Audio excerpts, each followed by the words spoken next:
Welcome to my channel. ഞാൻ ഇന്ന് ഒരു കിച്ചണിലേക്ക് അത്യാവശ്യം വേണ്ട ഒരു സാധനത്തിൻ്റെ കട്ടിങ് ആൻഡ് സ്റ്റിച്ചിങ് വീഡിയോയുമായിട്ടാണ് വന്നിരിക്കുന്നത്. ഇത് ഗ്ലൗസ്. നമ്മൾ ചെറിയ ഗ്ലൗസ് കണ്ടിട്ടുണ്ട്. ഇത് അല്പം വലിയ ഗ്ലൗസ്. നമ്മൾ വലിയ ചെമ്പുകളും ഒക്കെ ഇറക്കുമ്പോൾ എപ്പോഴും കൈ പൊള്ളാനുള്ള സാധ്യത കൂടുതലാണ്. അതൊന്നും ഇല്ലാതിരിക്കാനാണ് ഇങ്ങനത്തെ ഗ്ലൗസുകൾ നമ്മൾ ഉപയോഗിക്കുന്നത്. ഓവനിൽ നിന്ന് ഇറക്കാനും ഒക്കെ ഉപകാരപ്രദമായ ഗ്ലൗസാണിത്. ചെറിയ ഗ്ലൗസുകൾ നമ്മുടെ കയ്യിലുണ്ടാവും. ഇതുപോലത്തെ ഗ്ലൗസ് ഇല്ലെങ്കിൽ ഒന്ന് സ്റ്റിച്ച് ചെയ്ത് നോക്കണം കേട്ടോ. സ്റ്റിച്ച് ചെയ്യാനും എളുപ്പമാണ്, ഒട്ടും കൈ പൊള്ളില്ല. നല്ല കട്ടിയിലാണ് നമ്മളിത് സ്റ്റിച്ച് ചെയ്തെടുക്കുന്നത്. കണ്ടില്ലേ? അപ്പോൾ എല്ലാവരും ഇത് സ്റ്റിച്ച് ചെയ്ത് നോക്കുക. വീഡിയോയിലേക്ക് പോകുന്നതിന് മുമ്പ് എൻ്റെ ചാനൽ ആദ്യമായിട്ടാണ് കാണുന്നതെന്നുണ്ടെങ്കിൽ സബ്സ്ക്രൈബ് ചെയ്യാനും ലൈക്ക് ചെയ്യാനും ഷെയർ ചെയ്യാനും മറക്കരുത്. അപ്പോൾ ഇനി ഇതെങ്ങനെ സ്റ്റിച്ച് ചെയ്യുന്നത് നോക്കാം. ഗ്ലൗസ് തയ്ക്കാൻ വേണ്ടിയിട്ട് ഞാൻ ഓൾറെഡി പീസ് കട്ട് ചെയ്ത് വെച്ചിട്ടുണ്ട്. ഇതിൻ്റെ ലെങ്ത്തും വിത്തും എത്രയെന്നുള്ളത് ഞാൻ പറഞ്ഞു തരാം. 34 ഇഞ്ച് നീളവും 9 ഇഞ്ച് വീതിയിലുമാണ് ഞാൻ കട്ട് ചെയ്തെടുത്തിരിക്കുന്നത്. അങ്ങനെ 2 തുണിയും ഒരു സ്പോഞ്ചും കട്ട് ചെയ്തെടുത്തിട്ടുണ്ട്. ഇത് സ്പോഞ്ച് ഇല്ലാന്നുണ്ടെങ്കിൽ ഫോം ഷീറ്റ് വെച്ച് കൊടുത്താൽ മതി. ഇത് സ്റ്റിച്ചിങ് കടകളിലൊക്കെ അവൈലബിൾ ആണ്. നിങ്ങളുടെ മെഷീൻ്റെ കപ്പാസിറ്റിക്ക് അനുസരിച്ച് ഇതിൻ്റെ തിക്നെസ് കൂട്ടിക്കൊടുക്കാം. 2 ലെയറൊക്കെ ആയിട്ട് നമുക്ക് സ്പോഞ്ച് വെച്ച് കൊടുക്കാം. നമുക്ക് പിടിക്കാൻ വേണ്ടിയിട്ട് കൈ പ്രൊട്ടക്റ്റ് ചെയ്യാൻ വേണ്ടിയിട്ടുള്ള പീസാണിത്. അത് 10.5 ഇഞ്ച് നീളവും 9 ഇഞ്ച് വീതിയിലുമാണ് കട്ട് ചെയ്തെടുത്തിരിക്കുന്നത്. വീതി നമ്മൾ ആദ്യം കട്ട് ചെയ്ത ആ സെയിം തുണിയുടെ വീതി തന്നെ ഇതിനെടുക്കണം. നീളം 10.5 എടുത്തിട്ടുള്ളത്. ഇതിൻ്റെ നീളവും വീതിയൊക്കെ നിങ്ങളുടെ ഇഷ്ടത്തിനനുസരിച്ച് കൂട്ടിയോ കുറച്ചൊക്കെ എടുക്കാം കേട്ടോ. ഇത് കറക്റ്റ് ഈ മെഷർമെൻറ്റിൽ തന്നെ ചെയ്യണമെന്നൊന്നുമില്ല. ഇപ്പോൾ തുണി ഇത്രയും നീളത്തിലുള്ള പീസ് ഇല്ല വെച്ചാൽ യോജിപ്പിച്ചിട്ട് എടുത്താലും കുഴപ്പമൊന്നുമില്ല. ഇനി നമുക്കിതെങ്ങനെ റെഡിയാക്കുന്നത് നോക്കാം. ആദ്യം തന്നെ ഈ 3 പീസുകൾ സ്പോഞ്ചോട് കൂടി വെച്ചിട്ട് പിന്ന് കുത്തി കൊടുക്കാം. അപ്പോൾ നമുക്ക് സ്റ്റിച്ച് ചെയ്തെടുക്കാൻ എളുപ്പമായിരിക്കും. പിന്ന് കുത്തിയിട്ടുണ്ട്. ഇവിടെ സ്പോഞ്ച് എക്സ്ട്രാ നിൽക്കുന്നത് പ്രശ്നമൊന്നുമില്ല. തയ്ച്ച് പിടിപ്പിച്ചതിന് ശേഷം കട്ട് ചെയ്ത് കൊടുത്താൽ മതി. ഇനി നമ്മൾ അടുത്തത് ചെയ്യേണ്ടത് ഒരു 9 ഇഞ്ചിൻ്റെ ഒരു പ്ലേറ്റ് എടുക്കുക. എന്നിട്ട് ഇങ്ങനെ വെച്ച് കൊടുക്കുക. ഇങ്ങനെ കർവ് ചെയ്ത് വരച്ചു കൊടുക്കുക. എന്നിട്ട് ആ കർവിൽ കൂടെ കട്ട് ചെയ്തെടുത്താൽ മതി. അപ്പോൾ ഇവിടെ ഇങ്ങനെ ഒരു റൗണ്ട് ഷേപ്പ് കിട്ടും. കണ്ടല്ലോ? ഇങ്ങനെ വരച്ചെടുക്കുക. എന്നിട്ട് അതിലൂടെ കട്ട് ചെയ്തെടുക്കുക. ഈ പീസ് ഇപ്പുറത്തേക്ക് വെച്ചിട്ട് ഇതേ രീതിയിൽ തന്നെ ഇപ്പുറത്തും കട്ട് ചെയ്തെടുക്കുക.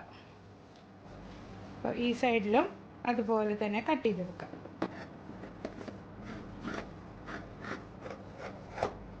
ഇങ്ങനെ വെച്ച് കട്ട് ചെയ്യാൻ ബുദ്ധിമുട്ടുണ്ടെങ്കിൽ ഇപ്പുറത്തെ സൈഡിലും പ്ലേറ്റ് വെച്ചിട്ട് വരച്ചെടുത്തിട്ട് കട്ട് ചെയ്തെടുത്താൽ മതി. ഇനി അതുപോലെ തന്നെ ഈ പീസുകളും കട്ട് ചെയ്തെടുക്കണം. പ്ലേറ്റ് വെച്ചിട്ട്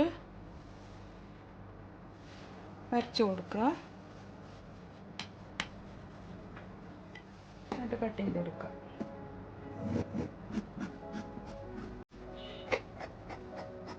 ഇതുപോലെ തന്നെ മറ്റേ പീസും കട്ട് ചെയ്തെടുക്കുക.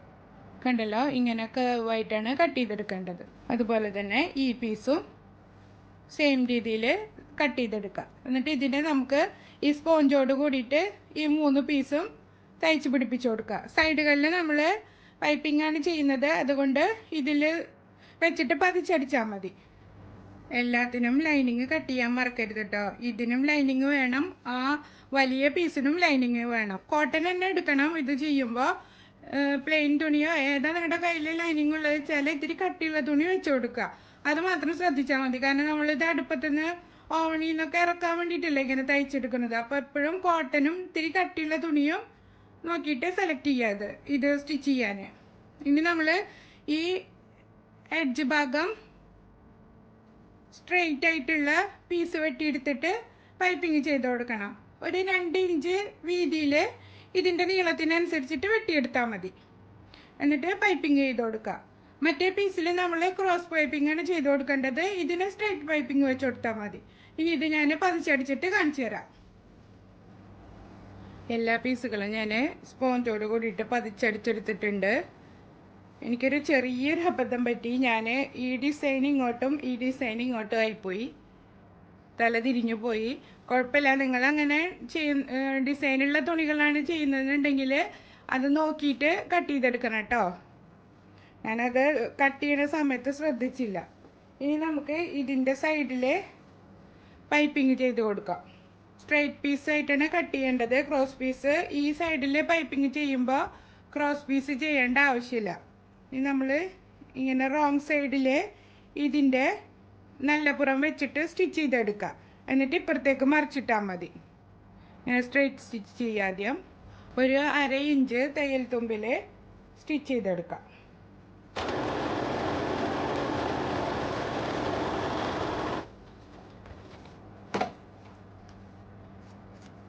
എന്നിട്ടിത് നല്ല പുറത്തേക്ക് മറിച്ചിട്ടിട്ട് ഇങ്ങനെ മടക്കിയിട്ട് ഈ എൻഡിലൂടെ ഒരു സ്റ്റിച്ചും കൂടെ കൊടുത്താൽ മതി. ഇതുപോലെ 2 പീസും സ്റ്റിച്ച് ചെയ്തെടുക്കാം. 2 പീസിലും ഞാൻ പൈപ്പിംഗ് വെച്ചിട്ടുണ്ട്. ഇനി നമുക്ക് ഈ പീസിലേക്കുള്ള പൈപ്പിംഗ് നമുക്ക് ക്രോസ് പീസായിട്ട് കട്ട് ചെയ്തെടുക്കാം. അതിന് വേണ്ടിയിട്ട് ഞാനൊരു തുണി എടുത്തിട്ടുണ്ട്. ഈ കട്ട് ചെയ്തെടുത്തിരിക്കുന്ന പീസിൻ്റെ ബാക്കിയുള്ള തുണിയാണ് ഞാൻ എടുത്തിരിക്കുന്നത്. നിങ്ങൾ കോൺട്രാസ്റ്റ് ആയിട്ടുള്ള കളർ വേറെ ഉണ്ടെങ്കിൽ അത് വെച്ച് കൊടുത്താലും മതി. എടുത്തിട്ട് ഇങ്ങനെ ക്രോസ് ആയിട്ട് മടക്കിയിട്ട് കൊടുത്താൽ മതി. അപ്പോൾ നമുക്ക് സ്ട്രെച്ചബിൾ ആയിട്ടുള്ള പീസ് കട്ട് ചെയ്തെടുക്കാൻ പറ്റും. എന്നിട്ട് ഒരു 1.5 ഇഞ്ച് മാർക്ക് ചെയ്ത് കൊടുക്കുക.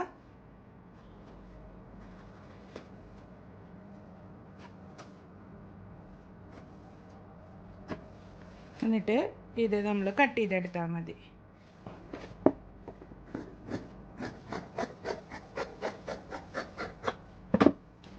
ഈ പീസ് സെപ്പറേറ്റ് ചെയ്തെടുക്കാം.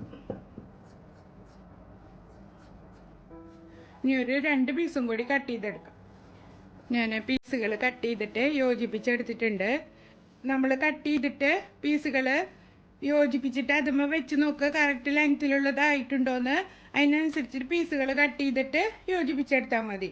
ചെറിയ ചെറിയ കഷ്ണങ്ങളായാലും കുഴപ്പമൊന്നുമില്ല, നമുക്ക് യോജിപ്പിച്ചെടുത്താൽ മതി. കോൺട്രാസ്റ്റ് ആയിട്ടുള്ള കളറോ അല്ലെങ്കിൽ ഇതുപോലെ സെയിം കളറോ ഏത് വേണമെങ്കിലും വെച്ച് കൊടുക്കാം. ഇനി നമ്മൾ അടുത്തത് ചെയ്യേണ്ടത് ഈ 2 പീസും കൂടെ ഒരുമിച്ച് വെച്ചിട്ട് ഇതിൻ്റെ ലൈനിങ് പുറം ഇതുമ്മ ടച്ച് ആവുന്ന രീതിയിൽ വെച്ചിട്ട് പിന്നുകൂട്ടി കൊടുക്കുക. അതുപോലെ തന്നെ ഇപ്പുറത്തെ സൈഡും ചെയ്തെടുക്കുക. കറക്റ്റ് കോർണറുകളൊക്കെ ഒരുപോലെയാണോ എന്ന് നോക്കണം. കറക്റ്റ് ഇത് വെച്ച് കൊടുത്തിട്ട് വേണം പിന്നെ കുത്താൻ. എന്നിട്ട് ഇത് ഇങ്ങനെ റൗണ്ടായിട്ട് ഇതുമ്മേ പിടിപ്പിച്ചു കൊടുക്കുക. ഇനി നമുക്കിത് തയ്ച്ച് പിടിപ്പിക്കാം.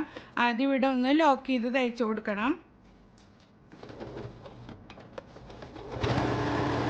എന്നിട്ട് ഫുള്ളായിട്ട് തയ്ച്ചു കൊടുക്കുക. ഇങ്ങനെ കറക്റ്റ് ചെയ്ത് വെച്ചിട്ട് തയ്ച്ചെടുക്കണം.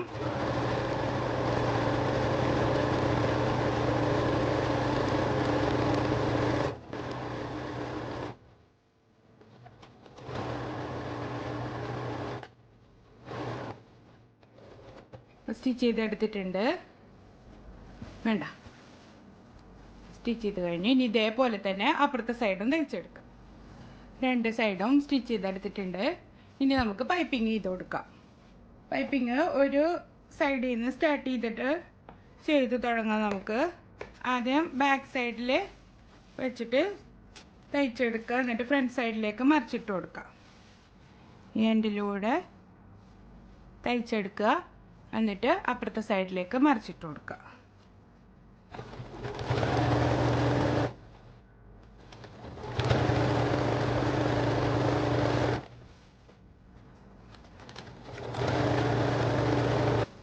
അപ്പോൾ ഈ സൈഡ് ഫുള്ള് പൈപ്പിംഗ് ചെയ്തിട്ടുണ്ട്. ഇനി ഇപ്പുറത്തേക്ക് മറിച്ചെടുക്കുക. ക്രോസ് പീസ് ആയതുകൊണ്ട് ഈ കോർണറൊക്കെ നല്ല നീറ്റായിട്ട് കിട്ടും. എന്നിട്ട് ഇതിങ്ങനെ ഉള്ളിലേക്ക് മടക്കി വെച്ചിട്ട് ഇങ്ങനെ വെച്ചിട്ട് ഈ എൻഡിലൂടെ സ്റ്റിച്ച് ചെയ്തെടുത്താൽ മതി. കോർണറുകളൊക്കെ തയ്ക്കുമ്പോൾ ഇങ്ങനെ കൈകൊണ്ട് ഒപ്പാക്കി വെച്ചിട്ട് സ്റ്റിച്ച് ചെയ്തെടുത്താൽ മതി. നമ്മുടെ ഗ്ലൗസ് സ്റ്റിച്ച് ചെയ്ത് കഴിഞ്ഞിട്ടുണ്ട്.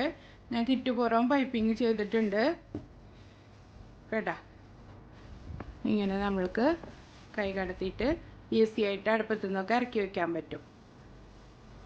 ഇതുപോലുള്ള വീഡിയോകൾ നിങ്ങൾക്ക് ഇഷ്ടപ്പെടുകയാണെങ്കിൽ എൻ്റെ ചാനൽ സബ്സ്ക്രൈബ് ചെയ്യാനും ലൈക്ക് ചെയ്യാനും ഷെയർ ചെയ്യാനും മറക്കരുത്. അടുത്തൊരു യൂസ്ഫുൾ വീഡിയോയുമായി വീണ്ടും കാണാം. ബൈ.